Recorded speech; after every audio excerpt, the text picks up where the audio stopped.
მოგესალმებით ყველას, იმედია ყველანი კარგად ხართ, ძალიან კარგი ვიდეოთი ვარ დღეს თქვენთან მოსული და უნდა გასწავლოთ, როდის გამოვიყენოთ il n'y a pas de, c'est და ce n'est pas. თუ გაინტერესებს დარჩი ბოლომდე. Il y a ნიშნავს არის, il n'y a pas de ნიშნავს არ არის.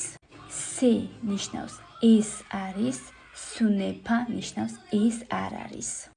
ეხლა ძალიან მარტივად აგიხსნი, როდის რომელი გამოიყენება ფრანგულ ენაში. ილია გამოხატავს ვიღაცის ან რაღაცის სადღაც ყოფნას, არსებობას ან ადგილმდებარეობას. მაგალითად, il y a une pharmacie ici. აქ აფთიაქია. დავადასტურე, რომ ამ ადგილზე ადგილმდებარეობაზე, სადაც ვიმყოფები, არის აფთიაქი. C'est გამოიყენება ვიღაცის ვინაობის დასამტკიცებლად ან რაღაც შეფასების გასაკეთებლად. მაგალითად, c'est Paul. ეს არის პოლი. მე დავადასტურე, რომ ეს ნამდვილად პოლია. C'est facile. ეს ადვილია. დავადასტურე, შევაფასე, რომ ეს, რასაც ვაკეთებ, ან თუნდაც ვლაპარაკობ, არის ძალიან ადვილი.